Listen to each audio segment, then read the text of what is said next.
Overwatch 2 retail patch notes December 5, 2023. These patch notes will be live for Overwatch 2 on December 5th, 2023 when Season 8 launches. Of course, new hero Mauga, a long-awaited tank hero who comes with rapid-fire personality, massive stature, and brawl-centric abilities. He has been added to the lineup.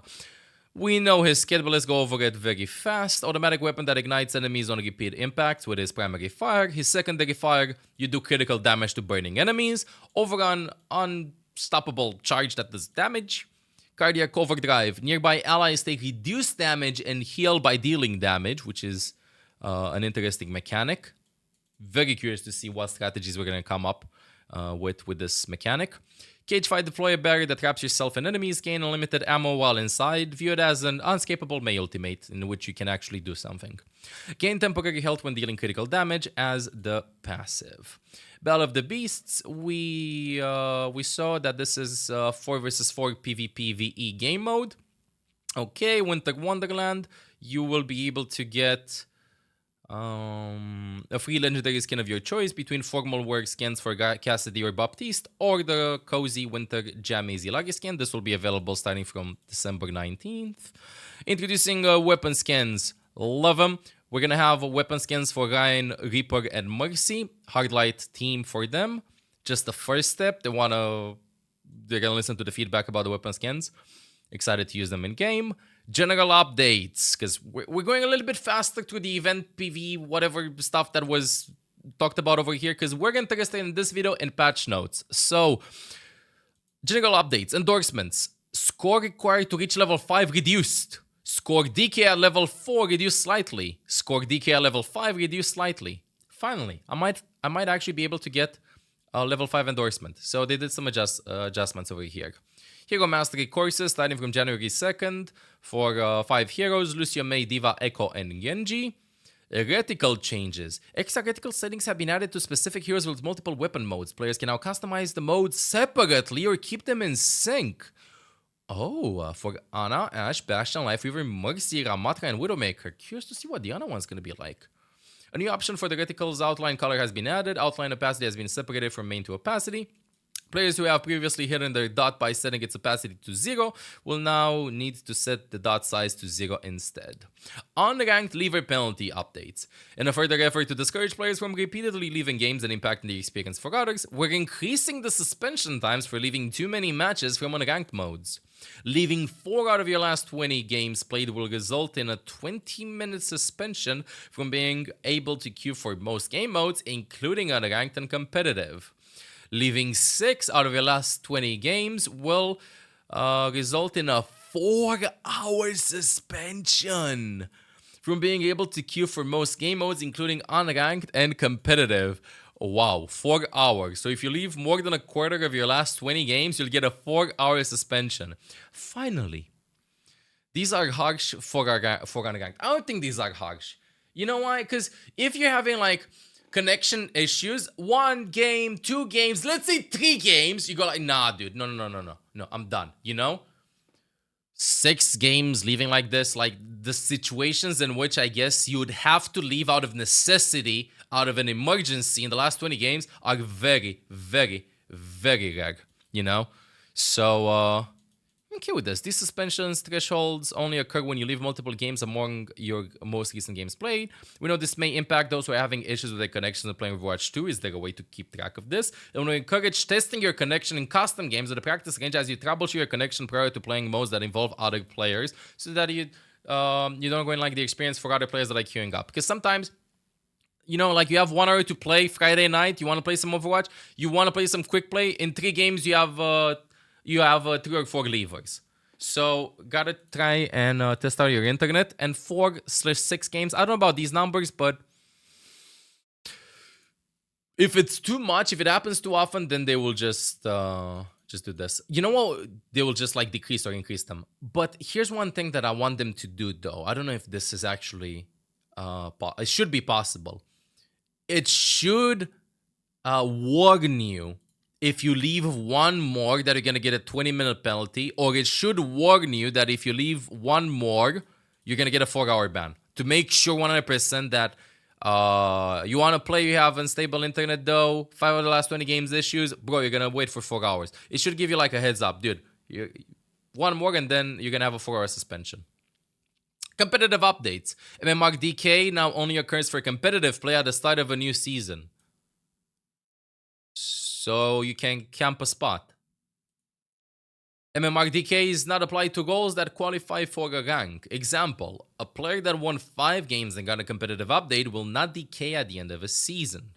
If a player does not have a rank already who won 3 games and did not get a competitive update, that player will decay at the end of the season. If the player does have a rank, they only need to play 1 match in the season to keep the rank for the next season. Hero updates. Okay, now we're finally diving into the numbers. I'm gonna signal to editors. Numbers here! The numbers are here! They're here! Numbers are here! Patch notes. So, hero updates. Maximum ultimate charge preserved on hero swap reduced from 25 to 15%. Spawn swap technique cannot be used that often, that means. Added hero-specific options to every character to adjust the rumble strength of each of their abilities. Swapping heroes is fundamental to the gameplay of Overwatch. What? And this ultimate... And this ultimate charge refund mechanic has done a great job of decreasing friction there. It has helped matches feel less one-sided as it functions as a soft comeback mechanic. However, it also helped reinforce the perception that it's almost always an advantage to counter swap upon dying, which ideally isn't always going to require some coordination due to how powerful ultimate abilities can be. We're reducing the amount of ultimate charge preserved by a significant amount in order to see if the increased cost of switching meaningfully impacts player behavior while retaining the benefits this mechanic provides. I want to see how this is going to feel out, how this is going to feel like in game, but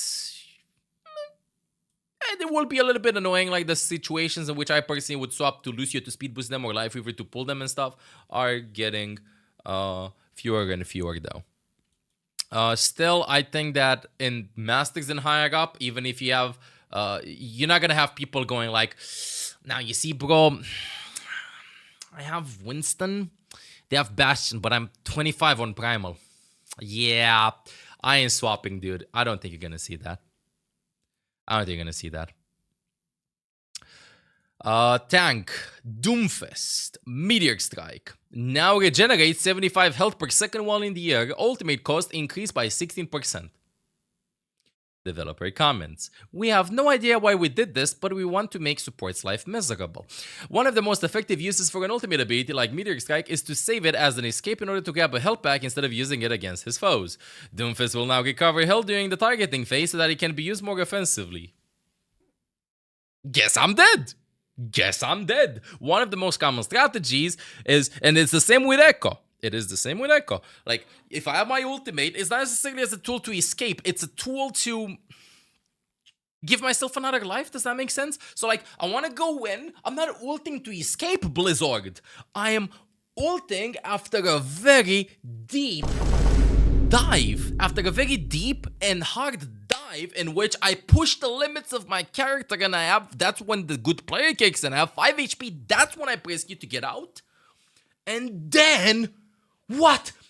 Decision making happens. I think you stay in the air for 4 seconds, and good players will start thinking, do I go back to my team? Do I go to a health pack? Do I continue going deeper because I'm going to regenerate shields if I start doing damage to them? Do I go in and start to get focused, thus creating space for my team to do so? No. That completely gets removed, and it's like, duh, I go in, I ult when I'm low, and then I dive, I go in W. It just...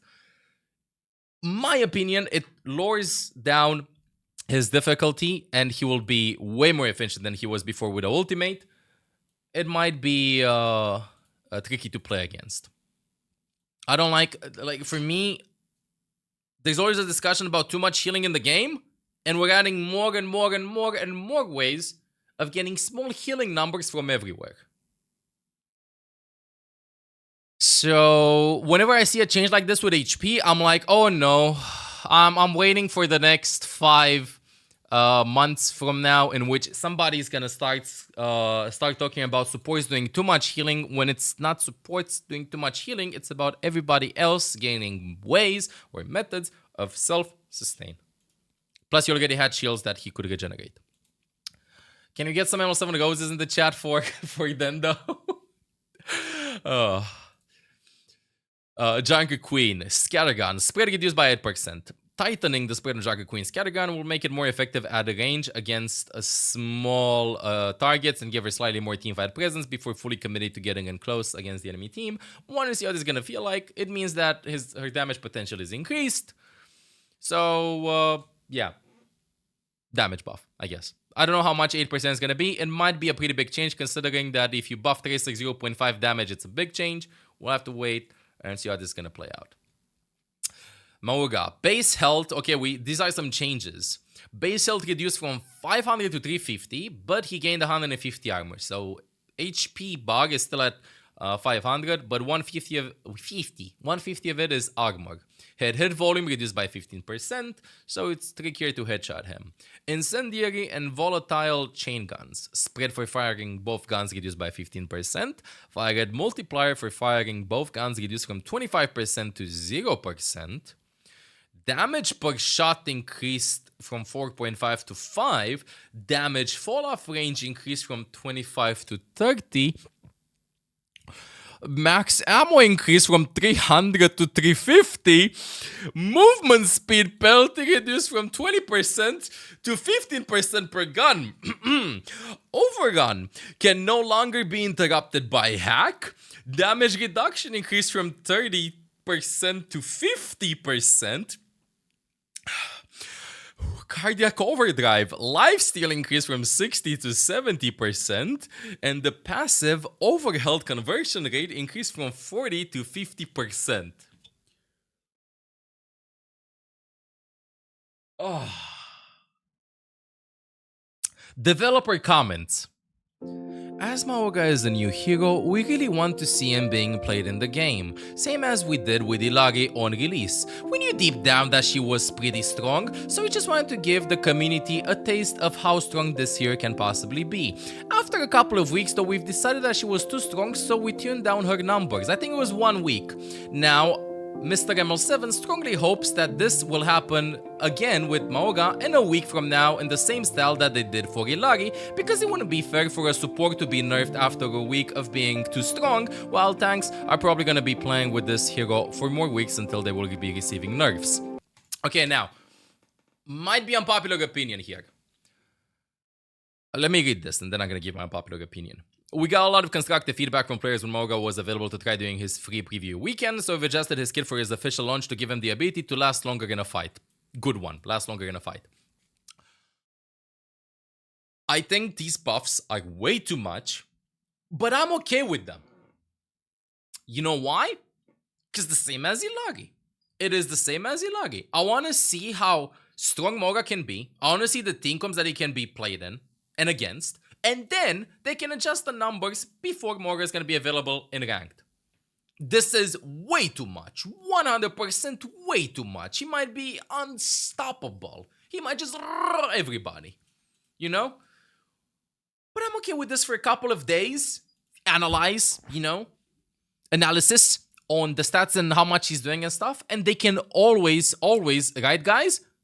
Right? They can always hotfix this, right? They can always get rid of some of the changes that seem to have the biggest influence. These numbers are clearly way too high. But if you tell me that they leave Mauga like this for a month, oh no. If they hit us with now we see we would have actually nerfed Mauga after a week, but we have inconclusive data from quick play because his win rate is 99.9%. So we have no way of actually measuring when he loses games and why he's losing games. Thus, we will keep him broken for 1 more month. This being said, let's continue reading. Ramatra. Base health reduced from 300 to 200, but he becomes tankier because armor tanks more. Okay, so from 0 to 100. Void Accelerator. Projectile size increased from 0.075 to 0.1. I swear it gets bigger. Damage increased from 4.5 to 5. Ramatra is quite powerful during his Nemesis form through his base Omnic form, though his base Omnic form may be too easy to ignore for a tank hero. We're adding some power there to even out the trade-off between the two forms, with Omnic form having even better range damage, while Nemesis form's pommel can pierce enemy defenses. Ramatra at TLDR. Ramatra becomes tankier, and he will do more damage, he will poke way harder. I think his poke was okay, but if you want a poke tank, maybe long-range poke tank, Mauga maybe? But, oh well. I think he doesn't have range damage fall-off. I might be wrong, though, because this is a projectile. We'll see how this is going to play out. Ramatra hasn't been played that much in Season 7, though, so he might make a comeback. But still, a little bit tankier. Sigma, experimental barrier, regeneration rate reduced from 100 to 85 health per second. Sigma has been very effective defensive options between his experimental barrier and kinetic grasp. The barrier regeneration rate is being reduced in order to create more opportunity to attack Sigma directly. So, a very, very huge nerf, 15 health per second on his regeneration rate after his shield is broken. He is completely unplayable.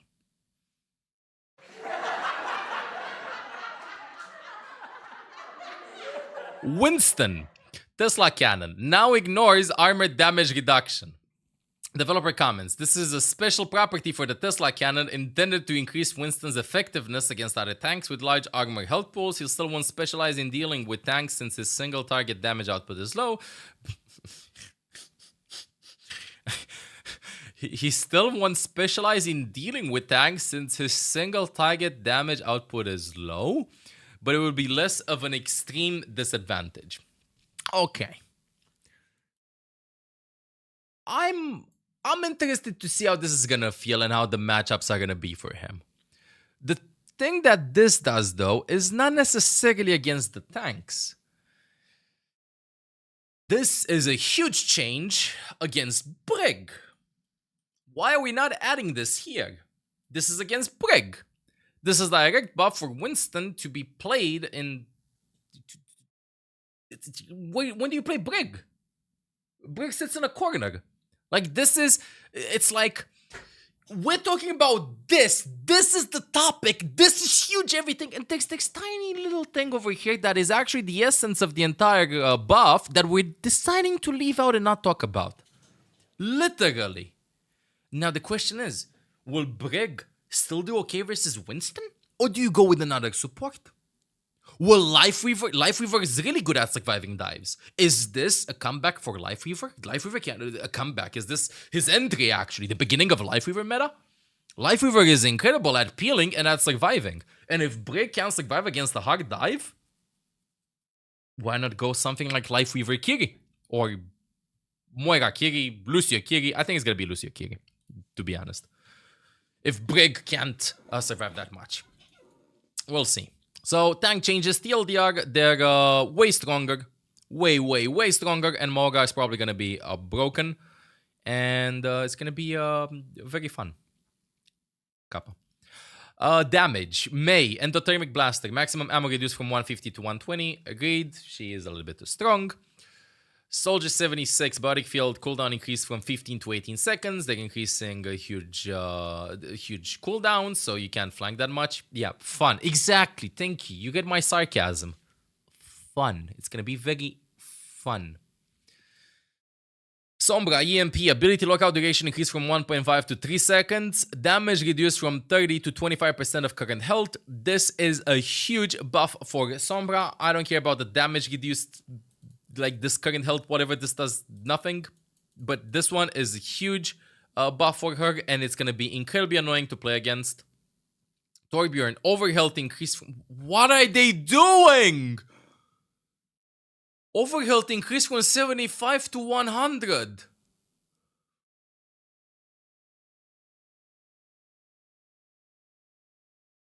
So wait, let me get this straight. So, guys, we wanted Season 8 tanks to be completely broken. So, we're just making sure that you actually have some heroes that you can play. And instead of being able to actually melt through them, we're going to increase everybody's HP Torbjorn does this is well, Torbjorn's good against dive. So if you don't know what to play, just play Torbjorn on DPS. You know, I can't wait for the meta to slowly but surely become like this. Any tank plus Torbjorn, Lifeweaver, Kiriko or Mauga, so that you can actually survive against the tanks that are gonna come for you. And then you know what we're gonna be hearing? I can't kill anything. Supports are too strong. No! We're trying to stay alive! Literally, DPSs will try to stay alive. Supports will try to stay alive. It's gonna be... It's gonna be very hard. Very, very hard. Okay, Tracer, Pulse Pistols. Damage increased from 5 to 5, 5.5 to 6. This damage value has been changed a few times over the course of Overwatch 2 and is now back to Tracer's original damage. Was previously adjusted due to a couple of bugs with the Pulse Pistol, fall of range split being much better than they should have. Usually when Tracer has 6 damage, she's meta. Numbers, calculations, she's good like this. I think she could have still worked, it's just that other heroes would outshine her. And who knows? Maybe we're gonna see Sombra Tracer dive again. Maybe. Support. Baptiste, Biotic Launcher. Primary fire ammo reduced from 45 to 36. Baptiste has a high amount of sustained damage in addition to his various survival tools. We will prefer to keep his longer cooldown abilities feeling impactful, so we're going to be pulling back on some of his damage potential here. I'm personally okay with this. Damage output will be a little bit lower. You have to do better ammo management. I don't think this is gonna make him like incredibly weak or unplayable or whatever. He's just gonna be a little bit nerfed with this. Understandable choice. Just the damage will be lowered down a bit, but again, with proper ammo management, you should still be fine.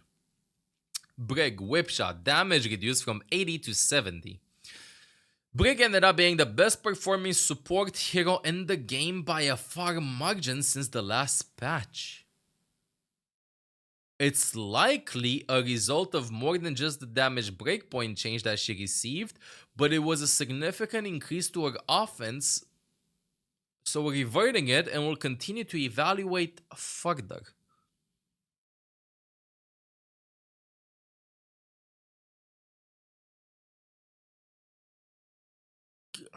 Okay, I have seen Brig a lot in my games, but she is not an instant win or an instant win. She's not like, I would say, stronger than other supports. I don't know about the nerf. Might be too fast, but I'm okay with damage being reduced from 80 to 70. Now, the fact that 80 to 70 damage is reduced and Tracer and Sombra are buffed will be a little bit tricky. That's not what the numbers are saying. There's a lot of Brig being played. I know in top 500 in Asia, almost top 10 is full of Brig mains, if I remember correctly. Brig is played a lot. Probably when they say best performing support here in the game, they're probably analyzing at all ranks. If you just survive with Brig, you should be fine. But I think that she had an okay win rate before too. And I don't know about hitting the damage here from 80 to 70. Oh well. These are, again, I just want to tell you, these are like 2 nerfs actually. We have this damage reduced from 80 to 70, plus if it's a dive meta, Winston will completely change her armor to just HP bug. So, okay with the buff one. Don't know what to say about the Brig one. Might be a little bit too fast, especially considering that ultra buffed tanks and maybe dive meta, she might be needed. Kiriko. Healing of Fuda. Projectile speed increased from 14 to 18 meters per second. Nice. It was very annoying to wait for the Ofuda to fully travel. Yes. Hopefully it's gonna feel way better. And Protection Suzu, invulnerability duration reduced from 0.85 to 0.65, so you gotta have better timing. But Healing Explosion increased from 40 to 80.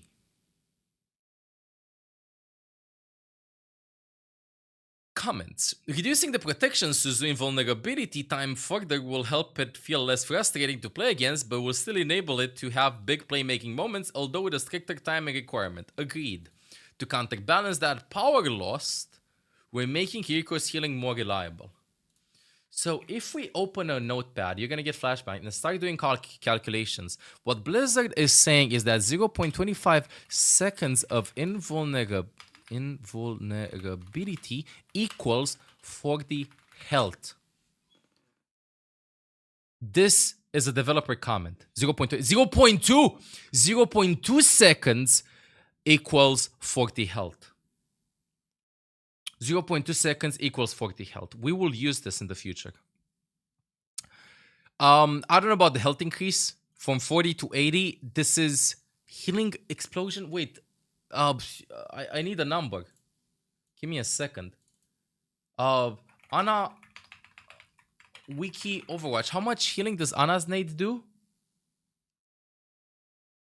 Except cookies. I don't want your cookies.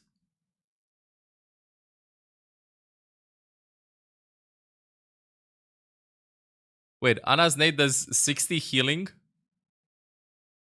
And the Suzu does 80.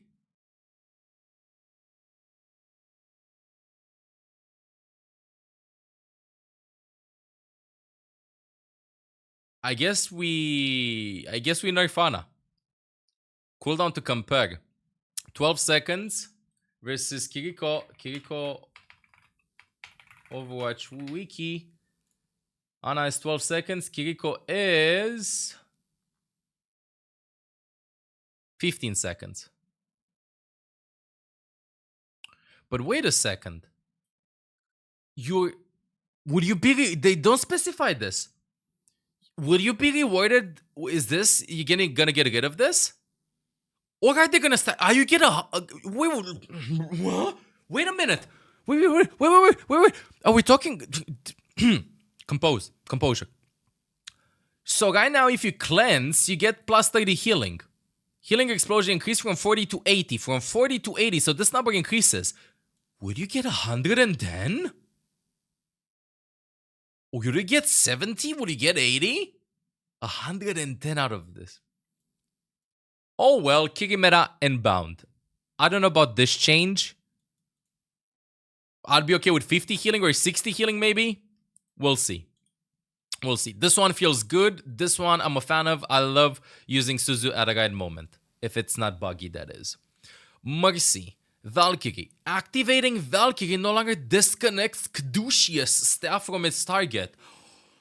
Oh my god. This is just a small quality of life improvement. What are you talking small? This has been asked for since the beginning of Overwatch 50 years ago. It's been 50 years, right? Improvement to help keep her... actually, Mystic Streamer, she didn't have Valkyrie back then. No, shut up. I know that she had Massacres. This is huge. To keep Mercy healing or powering up her allies without penalty for activating her ultimate. This is not a small quality of life improvement. This is... I wouldn't even say it's a quality of life improvement. This is... Let's just keep quality of life, but this is a huge quality of life improvement. I play a lot of Mercy, sometimes, occasionally. And me, that doesn't play a lot of Mercy, I'm like, I don't want to cast my Val because they're going to die if I do that. Honestly. This is a huge change.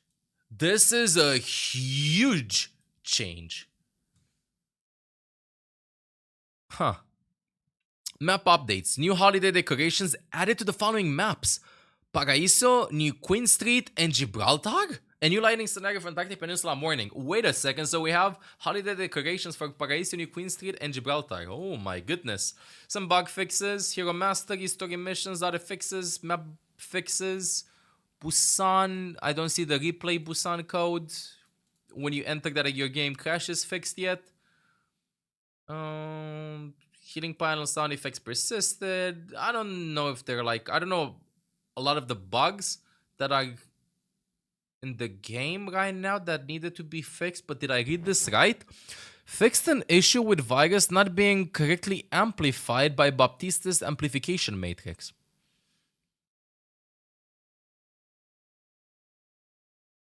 Okay. This was a pretty big oopsie. Does